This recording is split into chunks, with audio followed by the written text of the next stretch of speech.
Welcome back. Continuing the news.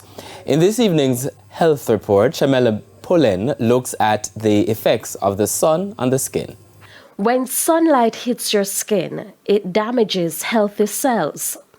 Without sun protection, this damage can build up. You can have what we call urticaria or wheals, where you go into the sun and you start to have itching and development of wheals while in the sun.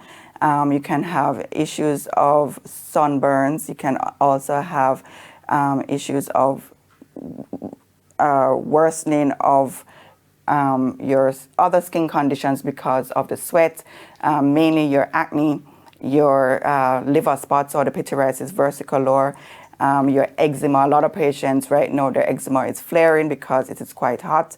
Some people may develop skin cancer. So Dr. Muir-Green says persons should look out for new spots on the skin, changes in the size, shape, or color of an existing spot. If it itches or bleeds, then persons must see a dermatologist as soon as possible. Once you get the skin cancer, it doesn't mean that it's the end of the world. As soon as it come in, we try to take it out, and sometimes it go a little bit larger than the actual lesion itself to make sure everything is out. Once it is out, you're more than likely not going to have any problems. The longer you have the lesion in, the more likely it would have spread, and that is when things become very concerning. Meanwhile, persons are encouraged to stay out of the sun, especially during peak hours, that is, between 10 a.m. and 2 p.m. You can walk around with your umbrella or your parasol.